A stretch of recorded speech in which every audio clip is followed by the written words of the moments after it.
Scientific method.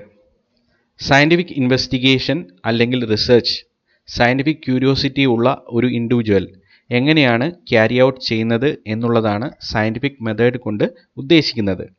ഈ സെഷനിൽ scientific മെത്തേഡിൻ്റെ different steps ആണ് നമ്മൾ അനലൈസ് ചെയ്യാൻ പോകുന്നത്. നേരത്തെ പറഞ്ഞ പോലെ തന്നെ scientific method is A multi step process. It includes several steps. 5 steps ആണ് ഇതിനകത്ത് ഉള്ളത്. ഒരു സയൻറ്റിഫിക് ഇൻവെസ്റ്റിഗേഷൻ നടത്തുന്ന വ്യക്തി അദ്ദേഹം ഒരു പ്രോസസ്സിനെ അല്ലെങ്കിൽ ഒരു ഫിനോമിനനെ എക്സ്പ്ലെയിൻ ചെയ്യാൻ ശ്രമിക്കുന്നത് ഈ 5 സ്റ്റെപ്സ് ഉപയോഗിച്ചിട്ടാണ്. Making observations, framing questions, forming hypothesis, conducting experiments, then finally analysis and drawing conclusions. അപ്പോൾ ഓരോന്നിനെക്കുറിച്ചും നമുക്കൊരു ബ്രീഫായിട്ടുള്ള ഡിസ്ക്രിപ്ഷൻ കൊടുക്കാം. എന്താണ് ഓരോന്നും ഉദ്ദേശിക്കുന്നത് എന്നുള്ളത് ഒന്നും മനസ്സിലാക്കിയെടുക്കാം. First one, making observations. Scientific mind is curious about the world. ഇത് അവരെക്കുറിച്ച് ജനറലായിട്ട് പറയുന്നതാണ്. സയൻറ്റിഫിക് ക്യൂരിയോസിറ്റി കൂടുതലുള്ള വ്യക്തികളാണ് സയൻറ്റിസ്റ്റുകൾ, റിസർച്ചേഴ്സൊക്കെ.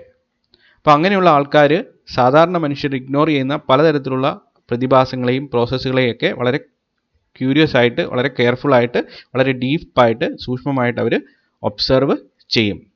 അതിനൊരു ബെസ്റ്റ് എക്സാമ്പിളാണ് fall of apple, recognised or observed by sir Isaac Newton. അപ്പോൾ ഈ പ്രോസസ്സ്, അതായത് മുകളിൽ നിന്ന് ഒരു ഫ്രൂട്ട് ഭൂമിയിലേക്ക് വീഴുന്നത് പലരും കണ്ടിട്ടുണ്ടായിരിക്കാം. പക്ഷെ അതിനെ കെയർഫുള്ളായിട്ട് ഒബ്സർവ് ചെയ്തത്, എന്തുകൊണ്ട് ഇത് സംഭവിക്കുന്നു എന്നതിനെക്കുറിച്ച് ചിന്തിച്ച ഒരു വ്യക്തിയാണ് സർ ഐസക് ന്യൂട്ടൺ. അതിൽ നിന്നാണ് അദ്ദേഹം ആ ലോസ് ഫോർമുലേറ്റ് ചെയ്തത്. അപ്പോൾ കെയർഫുൾ ഒബ്സർവേഷനാണ് ഏറ്റവും ഇമ്പോർട്ടൻ്റ് ആയിട്ടുള്ള ഫസ്റ്റ് സ്റ്റെപ്പ് സയൻറ്റിഫിക് ഇൻവെസ്റ്റിഗേഷനകത്തുള്ളത്. ഇനി അടുത്തതാണ് ഫ്രെയിമിംഗ് ക്വസ്റ്റ്യൻസ്. ഒബ്സർവേഷനെ ബേസ് ചെയ്തിട്ട് ഇൻവെസ്റ്റിഗേറ്ററുടെ മനസ്സിൽ പലതരത്തിലുള്ള ഡൗട്ട്സും ക്വസ്റ്റ്യൻസും ക്വയറീസും ഒക്കെ ഉണ്ടാകും. അപ്പോൾ അതാണ് അടുത്ത സ്റ്റെപ്പിൽ ഫ്രെയിം ചെയ്യേണ്ടത്. ആ ക്വസ്റ്റ്യൻസ് ഏതൊക്കെയാണെന്നുള്ളത് കൃത്യമായിട്ട് അവ ഐഡൻറ്റിഫൈ ചെയ്യുന്നു, ആ വ്യക്തികൾ ഐഡൻറ്റിഫൈ ചെയ്യുന്നു. അതായത് ഒരു പ്രോസസ്സിനെ, ഒരു ഫിനോമിനനെ ഒബ്സർവ് ചെയ്യുവാണെങ്കിൽ അതെന്താണ് ആ ഫിനോമിനൻ, അതുപോലെ തന്നെ അത് എന്തുകൊണ്ടാണ് സംഭവിക്കുന്നത്, എങ്ങനെയാണ് അത് സംഭവിക്കുന്നത് എന്നതിനെക്കുറിച്ച് പല രീതിയിലുള്ള ക്വസ്റ്റ്യൻസ് ഫോം ചെയ്യുന്നു. Why this happen, how this happen, what is this particular phenomenon, ഇതുപോലുള്ള why, how, what questions form ചെയ്യുന്നു എന്നുള്ളതാണ് ഒബ്സർവേഷനെ ബേസ് ചെയ്തിട്ടുള്ളത്. Then next step is the formation of a hypothesis. Hypothesis is a proposed explanation. ഒരു statement ആണ് a possible answer to the questions. ഒബ്സർവേഷനെ base ചെയ്തിട്ട് questions ഉണ്ടാക്കിയിട്ടുണ്ട്. ആ ക്വസ്റ്റ്യൻസിന് ഉള്ള ഒരു പോസിബിൾ ആൻസറാണ് ഹൈപ്പോത്തിസിസ് എന്ന് പറയുന്ന സ്റ്റേറ്റ്മെൻറ്റ്. ഈ ഹൈപ്പോത്തിസിസ് ആണ് ഇനി സയൻറ്റിഫിക് ഇൻവെസ്റ്റിഗേഷൻ ഉപയോഗിച്ചിട്ട് ടെസ്റ്റ് ചെയ്യാൻ പോകുന്നത്. അടുത്ത സ്റ്റെപ്പ് എന്ന് പറയുന്നത് ഏതെങ്കിലും ഒരു എക്സ്പെരിമെൻ്റ് ഡിസൈൻ ചെയ്ത് ഉണ്ടാക്കിയ ക്വസ്റ്റ്യൻസിൻ്റെ ആൻസർ, അതായത് ഹൈപ്പോത്തിസിസ് എന്ന് പറയുന്ന ആ ആൻസറിനെ എന്ത് ചെയ്യണം, ടെസ്റ്റ് ചെയ്യണം. ഈ ആൻസർ കറക്റ്റ് ആയിരിക്കാം അല്ലെങ്കിൽ ഫോൾസ് ആയിരിക്കാം. അപ്പോൾ 2 പോസിബിലിറ്റി അവിടെ ഉണ്ടെന്നുള്ളതാണ്. അപ്പോൾ ഹൈപ്പോത്തിസിസ് ടെസ്റ്റ് ചെയ്യുക എന്നുള്ളതാണ് അടുത്ത സ്റ്റെപ്പ്, ഹൈപ്പോത്തിസിസ് ഉണ്ടായിക്കഴിഞ്ഞാൽ. അപ്പോൾ ഹൈപ്പോത്തിസിസ് എന്ന് പറഞ്ഞാൽ ഓൾറെഡി ഒബ്സർവേഷനെ ബേസ് ചെയ്തിട്ട് പലതരത്തിലുള്ള ക്വസ്റ്റ്യൻസും ഇൻവെസ്റ്റിഗേറ്ററുടെ മനസ്സിലുണ്ട്. ആ ക്വസ്റ്റ്യൻസിന് കറസ്പോണ്ടിങ് ആയിട്ടുള്ള പോസിബിൾ ആയിട്ടുള്ള ഒരു ആൻസറാണ് ഹൈപ്പോത്തിസിസ്.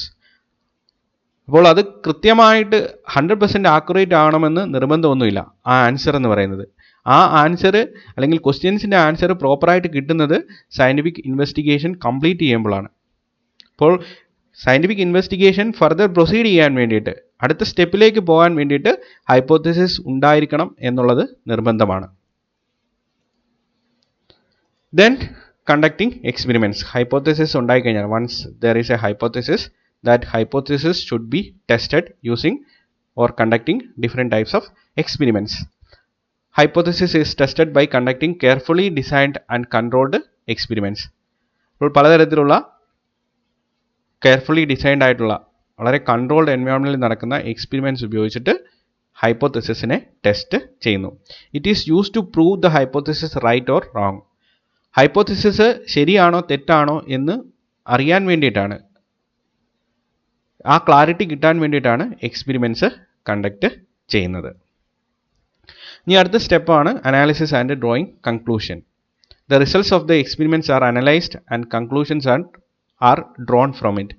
അപ്പോൾ എക്സ്പെരിമെൻറ്റ്സ് ചെയ്തതിന് ശേഷം ആ എക്സ്പെരിമെൻറ്റ്സിൽ നിന്ന് കൺക്ലൂഷൻസ് ഉണ്ടാക്കുന്നു. ഇനി ഈ കൺക്ലൂഷൻസിനെ ബേസ് ചെയ്തിട്ട് ക്വസ്റ്റ്യൻസ് പ്രോപ്പറായിട്ട് ആൻസർ ചെയ്തോ ഇല്ലയോ എന്നുള്ളത് ചെക്ക് ചെയ്യുന്നു. അതായത് ഒബ്സർവേഷനെ ബേസ് ചെയ്തിട്ട് ക്വസ്റ്റ്യൻസ് ഉണ്ടാക്കിയിട്ടുണ്ട്, ക്വസ്റ്റ്യൻസിനെ ബേസ് ചെയ്തിട്ട് ഹൈപ്പോത്തസിസും ഉണ്ട്.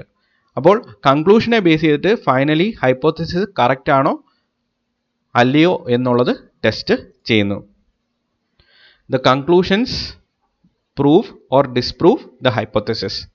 ഹൈപ്പോത്തസിസിനെ പ്രൂവ് ചെയ്യാം അല്ലെങ്കിൽ ഡിസ്പ്രൂവ് ചെയ്യാം.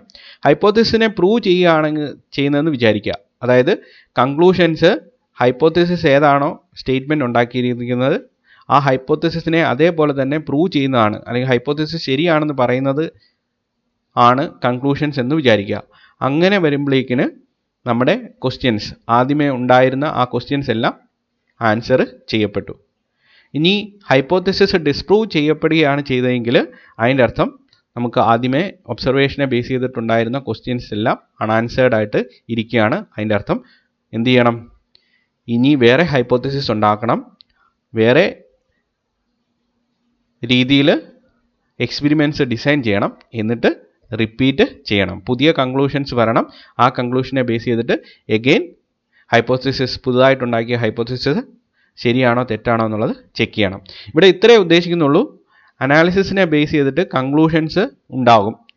ആ കൺക്ലൂഷൻസ് ഉണ്ടാക്കിക്കഴിഞ്ഞാൽ ആ കൺക്ലൂഷൻസ് ചെക്ക് ചെയ്യുന്നത് നേരത്തെ ഉണ്ടാക്കിയിരുന്ന ഒബ്സർവേഷൻസിനെ ബേസ് ചെയ്തിട്ടുള്ള ക്വസ്റ്റ്യൻസിനെ ബേസ് ചെയ്തിട്ടുള്ള ഹൈപ്പോത്തസിസ്. ആ ഹൈപ്പോത്തസിസ് ശരിയാണോ തെറ്റാണോ എന്നുള്ളതാണ്. ഹൈപ്പോത്തസിസ് ശരിയാണെന്ന് വരികയാണെങ്കിൽ കൺക്ലൂഷനെ ബേസ് ചെയ്തിട്ട് കൺക്ലൂഷൻ ഹൈപ്പോത്തസിസിനെ ശരിയായിട്ട് പ്രൂവ് ചെയ്യുകയാണെങ്കിൽ അതിൻ്റെ അർത്ഥം നമ്മുടെ ആദ്യമേ ഉണ്ടായിരുന്ന അല്ലെങ്കിൽ സയൻറ്റിഫിക് മൈൻഡിൽ ഉണ്ടായിരുന്ന ക്വസ്റ്റ്യൻസ് എല്ലാം വെൽ ആൻസേർഡ് ആണ്. ഇനി ഡിസ്പ്രൂവ് ആണ് ചെയ്യുന്നതെങ്കിൽ വെൽ ആൻസേർഡ് അല്ല, ആ ക്വസ്റ്റ്യൻസിനൊന്നും കൃത്യമായിട്ടുള്ള ആൻസർ കിട്ടിയില്ല.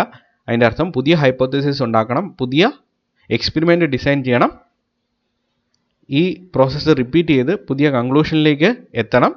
ആ കൺക്ലൂഷൻ ഹൈപ്പോത്തസിസിനെ പ്രൂവ് ചെയ്യുന്നുണ്ടോ ഡിസ്പ്രൂവ് ചെയ്യുന്നുണ്ടോ എന്ന് നോക്കണം. പ്രൂവ് ചെയ്യുന്നുണ്ടെങ്കിൽ നമ്മുടെ ക്വസ്റ്റ്യൻസ് ഇപ്പോൾ ആൻസേർഡ് ആയി. അപ്പോൾ ഇതാണ് അനാലിസിസ് ആൻഡ് ഡ്രോയിങ് കൺക്ലൂഷൻ.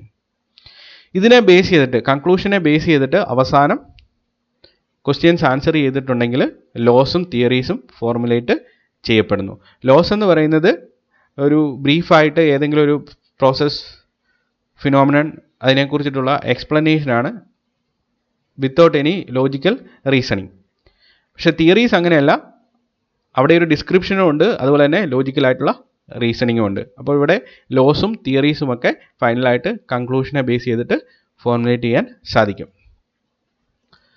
അപ്പോൾ ഇതാണ് സയൻറ്റിഫിക് മെത്തേഡിൻ്റെ protocol.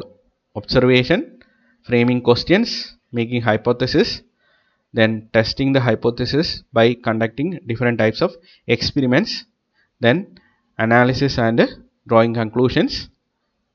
If the conclusions proves the hypothesis, then formation of laws and theories based on the conclusion. Then if it will not prove the hypothesis, then redo the procedure. Make a new hypothesis, or design a new experimental procedure to test the hypothesis, then make a new conclusion, then test it. ഇപ്പോൾ ഈ scientific മെത്തേഡിൻ്റെ steps explain ചെയ്യാൻ വേണ്ടിയിട്ട് നമുക്ക് ഒരു വളരെ സിമ്പിളായിട്ടുള്ളൊരു ഉദാഹരണം എടുക്കാം. ഒരു ഇൻവെസ്റ്റിഗേറ്റർ അയാൾ ഒബ്സർവേഷൻ നടത്തുകയാണ്. അയാളുടെ കയ്യിൽ കുറേ സീഡ്സ് ഉണ്ട്. സീഡ്സ് ജെർമിനേറ്റ് ചെയ്ത് പ്ലാന്റ്സ് ഉണ്ടാകും.